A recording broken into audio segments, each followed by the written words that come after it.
Hi, this is Faith. Welcome to the Faith Washington Show. I invite you to join me every Wednesday night at 7 p.m. We will discuss life, business, leadership, family, and fun, and what happens when your view of the world expands. A wide variety of guests will provide insight on how they do business, family, and leadership in their lives. So now, here's today's show. Good evening, everyone. Welcome to the Faith Washington Show, and we are streaming live on Facebook, Periscope, as well as 95.3 FM and 1470 AM radio and the iHeart application. Tonight, I have an incredible guest. His name is Brett Spodak. He currently runs a company called Productive Power. He is a major entrepreneur. He has had two other companies that he actually started, built, scaled, and sold for nice cash. One is called Tutoring Connections. One is Teacher's Teacher. And then he now is working on Productive Power, which I want to tell you is something that everyone should experience. Seriously, I went through Brett's course with one of his incredible coaches, and it made such a difference in my ability to produce and keep my inbox clean. I don't know about you, but having 200 emails in my inbox is a very bad plan. So, Brett, with that being said, what would you like to talk about first? You want to talk about Let's talk about your inbox. What's going on with your inbox? My inbox is great now. My inbox is like 5 to 10 emails at the end of the day. I have my to-do list that comes up. It's incredible. And I don't feel stressed. I think the biggest change for me was the decrease in the stress level, because I know where everything is. Right. Get rid of stuff that doesn't belong there. Put the rest on my to-do list. I never forget anything. So you're not missing things. Right. That's what it's all about. Yeah. I mean, it's really about creating order in your life. Yeah. Right? I agree with that completely. For sure. Well, thanks for having me. I'm so glad you came. Sure. So seriously, what do you think an audience of execs and entrepreneurs would benefit most from the knowledge that you have, that you've actually garnered over 20, 25 plus years in your career, that they could take and use? Well, how much time do we have? We have 24 minutes. Seriously. There's look, a lifetime, provides so much opportunity for learning, and I've been fortunate that I've been able to learn so much in my life, from the businesses I've run to the one I'm currently running, which in an interesting way is a culmination of my whole career. You mentioned my different businesses. My first business was a tutoring business. Right. I started that in the 90s, just training people, or really tutoring mostly middle school and high school kids in math and science, and then it branched out into, we worked with adult learners, and we worked with everything from kindergarten kids with learning disabilities and phonics to adult learners learning LSAT and GRE prep and GMAT. Wow, that covers a really huge spectrum of teaching. Yeah. That's a lot. Did you do this online? Did you do like private courses? How did you do that? So this was before the internet. This was the 90s, right? So, okay, folks. Yeah. That's a major undertaking. Yeah. Wow. So we did it all one-on-one, and it was all in a learning center, and all my tutors worked in different rooms. And what was neat about the center, and it was one of a kind, because you could come there and get an hour of French tutoring, and then go down the hall with a different tutor and work for an hour with SAT prep with a SAT prep or a math coach or something like that. And so it was wildly successful. We ended up becoming the largest one-on-one learning center in the state of Maryland. It was pretty quick. I mean, it was in about 6 or 7 years. Wow, that is fast. That happened. And it was during that process of growing that company that basically I realized that there was a shortage of teachers in the country. So this was in the late 90s, right around the time of the internet bubble, or the first internet bubble, right, if you will. And basically, I wanted to hire a full-time teacher for my learning center. And so I went to this job fair, set up a table, and schools were there to recruit teachers, and they all had their tables out, and teachers would come in and go around table by table. And I sat there for a whole day watching this process unfold And I thought, there's got to be a better way to connect teachers and schools around the country. And so kind of the light bulb went off, and I said, if you created a website where teachers could post their resume and schools could post their job postings, you could connect teachers and schools around the country And so through this that website. was And so that became teachersteachers.com. Teachers. Yeah. Wow. Yeah. And so that was exciting. So that started right around the first, internet, the bubble in 2000. Okay. And I grew that for 15 years. And we ended up becoming one of the largest teacher recruitment companies in the world. We had a database of over 1 million teachers. Wow. We helped over 20,000 schools That's huge. recruit Brett. teachers. That's huge. And it's still going on today. It's still, a success story, and still helping to place tens of thousands of teachers every year in schools across the country. That's incredible. That's incredible impact. Okay, that's what I always tell people. That's what I want to be a part of, and to know people that are creating that kind of impact and significance in other people's lives, because teachers are people that create impact. Whether they're acknowledged or recognized for it or not, it's a big deal. Yeah. And you sold both of those companies. Yes. So you started them, scaled them, and exited. Yes. How did that make you feel when you kind of let go of your babies? It's always, you always have mixed feelings, Yeah. actually. And it's always a tough decision. Both just because you're emotionally tied to the business. It is, you do feel like it's your baby. Right. But then the other is, you say, here's a steady stream of income that I have. And do I want to trade it in for, cash, right? That I can put in the bank. But then all of a sudden I don't have income anymore. And either you have to become a really great investor to figure out how to turn that passive money Into a cash income, cow, right, right. Or you have to go out and start another business. And so that's what you do. Yeah. So typically I don't like to start my new business, or I don't like to sell my current business until I've already got an idea or have started my new business. Okay. So I know that the new business is most likely going to succeed, and therefore I know that I'll be able to pretty quickly ramp it up and have it start generating cash so that I can, feel comfortable. I mean, everyone likes to have cash flow. Oh, absolutely. That's probably the best way to do it, obviously. Yeah. What are some of the key things that you think about when you're looking to start a business? So you've done 2 very successfully. You started a 3rd, which from my opinion and experiencing it is incredible. Everyone needs it. But what did you look for? Give me just 3 things that you looked for to say, hey, I know that this business is workable, it will create cash flow, and it will create significance. Yeah. So I think number one, absolutely, the most important thing is you have to solve a need. Okay. And I think too often people start businesses because they just come up with a cool idea, but it doesn't start from the need, it starts from the idea.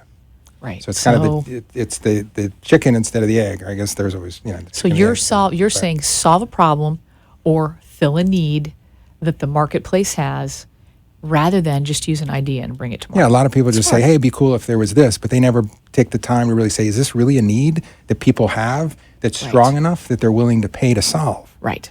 So there's a lot of needs out there, but some of them aren't even that big a deal that people are willing to pay to solve them. So it has to be a pretty strong need that people have that people are willing to pay to solve it. So that's number one, for sure. Then I think the second is market. So it's great to solve a need, but if the market's really small, then the chances of it's not a successful, large not a large success rate. So exactly. And so large market. I think you want something that's a pretty deep, right, need that people have, critical need, right. And then you want something with a pretty big market. And then the third, is, I think, then it has to be something that you're passionate about. So it has to be something that you think about when you're just hanging out on the weekends or you're lying in bed in the morning and you're just... comes into your mind. It's just a natural thing that you happen to be uniquely qualified to solve. Because if you don't have that kind of commitment to it, then you're never going to create that special solution that's going to stand up above all the competition that's out there. Because in most cases, if it's a pretty critical need and it's a big market, there's other people that have noticed that as well, and they're building businesses to try to solve that need as well.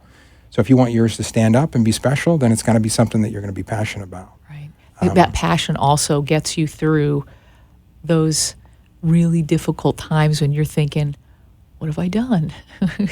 This isn't taking off as fast as I'd like. Right. You know, if you haven't already built 2 businesses and you're someone who's doing this for the first time, then you need to consider that so that your passion pulls you through. That's your grit and intensity and determination to make sure something occurs.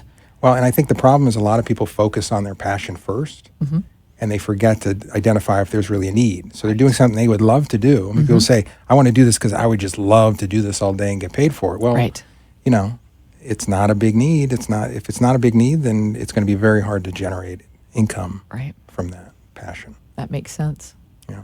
Really good sense. Sure. Anything else? Any other little nuggets of information that might be useful for? As you asked the question, the one thing that I assume people hearing this would think is that I was going to say one of the important things is that there's not a lot of competition, right? So maybe, yeah. Because a lot of people ask me that. They say, well, how many competitors do you have? Because I tell them, I say, I got this great new business. We're solving a need that a lot of people have. Right. It's a huge market. There are 1 billion people, that on this planet. Agreed. Literally, that use Microsoft Outlook and don't get any training in how to use it. And that's a nightmare. And then you think of all the people in this world who are overwhelmed with their email and their tasks and their calendar and their notes, right? So check that.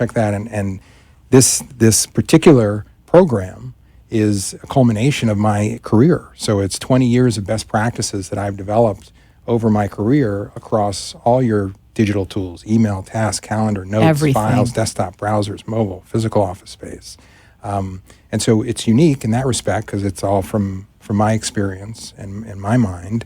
And then, it's something that really, really connects with people and really makes a profound difference in their lives.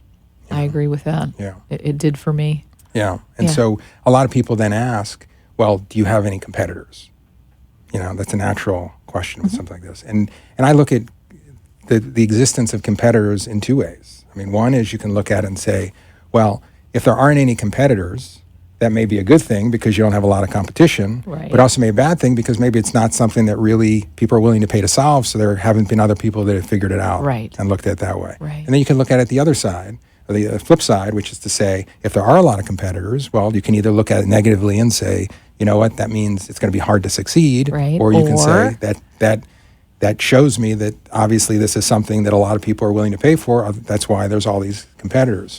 And then you become the best there is at solving the problem. The truth is, I don't care. I don't care how many competitors there are. If I know that I have a unique proposition and I know that it's a big market and it's a big pain for a lot of people and I'm passionate about it, then you can have 100 competitors. But I know my business is going to rise to the top because it's going to be a unique solution that people are going to recognize and be willing to pay for. Right. Over the competitors. And you also have a vision. Is that something else about you? Is that your ability to be the visionary and say, all right, well, this is what I'm starting out with, but I also know where it can end up, where I would like for it to go. And then between here and here, you're always looking, thinking, culling about, okay, well, what things can I do to make that happen? Who can I partner with? Who can I, get on board with me to understand the importance of this to create momentum? Sure. Yeah. I mean, I think to succeed in business, you have to have a vision for whether it's begin with the end in mind. I mean, one of my favorite books of all time, Stephen Covey. I mean, I quote him all the time. In our trainings, we quote him, and my business philosophy is very much, you have to have a good vision of where you want to go and a plan to get there. Agreed. Or you're just going to flounder. You're you never won't get to where you think you want to be. You have to know where you want to be. Yeah. The how then occurs. Yeah. All those things line up. It's like God's got your back. He just lines everything up and things begin to flow. Of course, you're going to have obstacles. That's just part of being in business, any business. Right. Yeah, absolutely.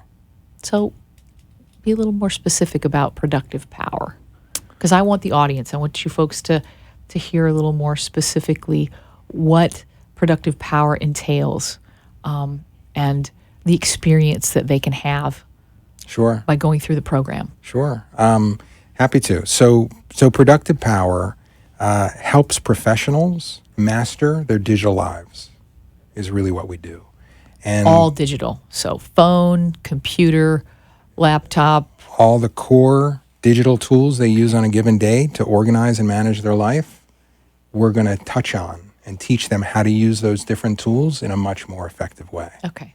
And so what we found is that most professionals are very busy, and they have a high volume of information that they have to manage on a daily basis. So they're getting a lot of email, they're managing a lot of tasks, they have events and appointments on their calendar, they want to keep notes on clients, on just ideas they have on growing their business. Right. And most people don't have a very good system for how to manage all that. They have no system. No system. I've watched. We have no system. There's very little training. I mean, Yeah. it's probably one of the most important things that people need to know how to do, and yet no companies really train and onboard people and say, this is how you should manage your email. This is how you should manage your tasks. Right. They're giving you like a brief overview. You walk in, here's Outlook. This is how we run it. Here's your emails. Or they say, here's Outlook. Right. And they don't give that full, in-depth, this is really why it was created. And that's, in effect, what you're doing is you're walking in and saying, hey, you know what? This little tool that you have is massively productive if you use it in the right way. That's right. I mean, most people just use 10% of the capabilities of Outlook. And if they just up that to 20%, it's mind-blowing because there's so much capability there. There's so many things they can do to better organize their lives, to help them prioritize and get the right things done first. I mean, we're so reactive. People get so many emails. Exactly. And they're constantly being distracted and pulled in different directions. They're not responding to their world around them to organize it. They're doing, like you said, it's like a knee-jerk reaction. Right. Just, I got 500 emails today. What am I going to do with them? Exactly. So they're very reactive, and we teach people how to take control of all that. We teach them how to decide what are the things that are going to move the needle the most for them, and actually use the tool to help them focus on those specific things. So, a lot of times people want to know, okay, what are the big things? Like what things in Outlook am I doing now that I shouldn't be doing? And we've really come, look, we teach over 240 best practices in our program. That's a lot, yeah. We teach people how to better manage their email, tasks, calendar, notes, files, desktop, browsers, mobile, physical office space. But when it comes down to the core of the thing that really moves the needle the most, we found, is that people do three things in Outlook that's very inefficient. Number one is they use their inbox like a to-do list. So emails come in, they say, I'm not going to respond to this right away. And so they leave it in their inbox. And what ends up happening is they end up having hundreds, if not thousands, sometimes tens of thousands of emails in their inbox that they thought that they would get to on a rainy day or they want to get next week or whatever. And they're all sitting there in their inbox. And their inbox becomes a de facto to-do list. And so the process of figuring out every day what to do is time consuming. And right? What's that other word that goes with it? Overwhelming. People begin to feel overwhelmed Absolutely. and anxious. Absolutely. And as soon as your brain starts to lock into those emotions, you're no longer creative. You're no longer as productive. You no longer are in the flow of your business. You're doing things that you don't need to be doing and creating more stress. You're spending your time stressing about what you have to do instead of actually doing things. Instead of doing stuff. And so people sit there and they reread the same emails and they think they're being busy. They go through their inbox and they keep reading the same emails and they might read an email 10 times before they actually respond to it, And so that's a big thing. And so one of the things that we teach in our program that really is life-changing for people is we teach them a way and a process to clean out their inbox on a daily basis so that every day they end the day with a clean inbox. And it feels so good. And it feels so good. I mean, it is the one thing. It's the best feeling. I mean, I see people, I live in Miami Beach, so, people we've trained, I see all the time in social settings, and I'll be at a restaurant and someone will literally come by me and say, I love my inbox. Clean inbox. Look at my inbox. No emails in my inbox. And it's great. It's like you're being a part of a fraternity or a sorority of people that get it, that know a clean inbox is the first sign that you're in control and that you have everything done. And then the other big thing that people do with regard to Outlook is they create a lot of subfolders, and they're constantly shoveling things into their subfolders, thinking that that's somehow organizing what they have to do. But then they have to go back into those subfolders to see what kind of emails they have. And are they really useful? And they are they rarely getting ever go anything back in from there. it? Right. Yeah. So that process is just a waste of time. It fools people into thinking they're actually being effective or organized, but it really doesn't serve a huge purpose. It's just kind of a waste of time. But the third one's the biggest one. And the third one is that most people don't use the task list in Outlook. So Outlook has a phenomenal task list. Totally true. Right? Yeah. And most people don't even know it exists. And the people that do have tried it and weren't that successful. Right. So one of the things we do for people is teach them how to use that task list, and we actually customize it so it's really user-friendly, Right. so they can really get a lot out of it. And once they do, it's life-changing. It's crazy. It's over it's because amazing. then your whole day is organized from that task list, and it just scrolls. You complete, check it off, it does its thing, and you just keep going, and you're right. never distracted. As long as you're not playing on social media and you stay focused on that task list, everything is going to get done. Right.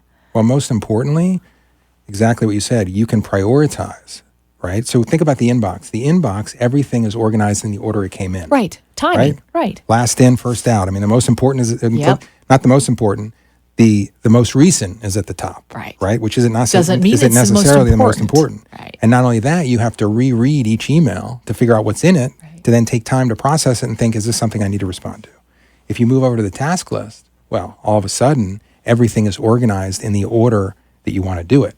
So everything you know you need to do today is on your today list. Everything you want to do this week is on your week list. Everything you want to do this month is on your month list. Right. And so it's managing those different lists that is where all the magic happens. Right. So that on a monthly basis, you say, what are the things I want to get done this month? And you put on your monthly list. On a weekly basis, you say, what are the things I want to do this week? And you put on your weekly list. And on a daily basis, you say, what are the things that are going to move the needle the most for me today? And you put them on your daily list. And then you're focused on just those 5 or 7 things that you want to get done today that are going to make the biggest difference. Everything else is hidden. Everything else is out of sight, out of mind, so that you can really focus on those most important things. And that's where the productivity comes in. That's where it, like you said, it drives that needle to the max because right. you're never distracted by ancillary things that really shouldn't have your attention. That's right. Click on that email, it goes into the to-do list, boom. Right. Pretty simple, pretty easy, but like you said, the majority of the people don't know it exists. That's right. And they don't know how to use it. And as soon as you learn how to use it, then everything just falls into place. That's right. Folks, Absolutely. I'm telling you, Productive Power. How can we get in touch with you, Brett? How can my viewers and listeners get in touch with you? Website, phone, whatever. Give me everything. So it's easy. You either go to our website at productivepower.com, just as it sounds, or you call us at 305-676-5000. Okay, give me that And the number number's on the again. website as well. Give me that number again, please. 305-676-5000 Okay. or productivepower.com. Okay. Awesome. So this is just incredible. This is incredible for small businesses, large businesses, medium businesses, anybody who's running anything. Whether you're working for Walgreens or you're working for, yourself or you're working for some huge IT company, if you're not familiar with how to organize things, you are stressed out for no reason. Productive Power is here to reduce that stress, anxiety, and overwhelm. No reason to live life like that. Just no reason whatsoever. That's right. But Brett, thank you so much. Sure. I can't begin to tell you how much I appreciate it. And thank you for showing me that there's a far better way to get through your day with hundreds of emails and not feeling like that's all there is. Sure. I've got to spend 5 hours on emails today. Just not necessary. Well, my pleasure. And I'm so glad you went through the program and had success. Yes, absolutely. And thanks for having me on the show. Absolutely, my pleasure. Folks, we are on Facebook Live and Periscope at The Faith Washington Show. We're also on AMP2 TV Productions. We are live on 95.3 FM as well as 1470 AM. And the program is also rerun, I believe, on Tuesdays at 11. And thank you so much for joining us tonight, folks. If you have any questions, please go to productivepower.com, and 305-676-5000 is the number to reach Brett Spodak. Thanks so much. Good night.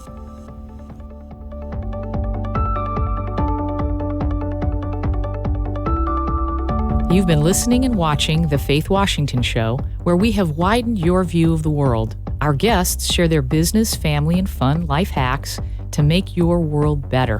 Hope you've learned something to apply to your life and business. And join me every Wednesday night at 7 p.m. The opinions expressed on the preceding sponsored program were strictly those of its hosts, guests, and callers, and not necessarily those of this station, its staff, management, or sponsors.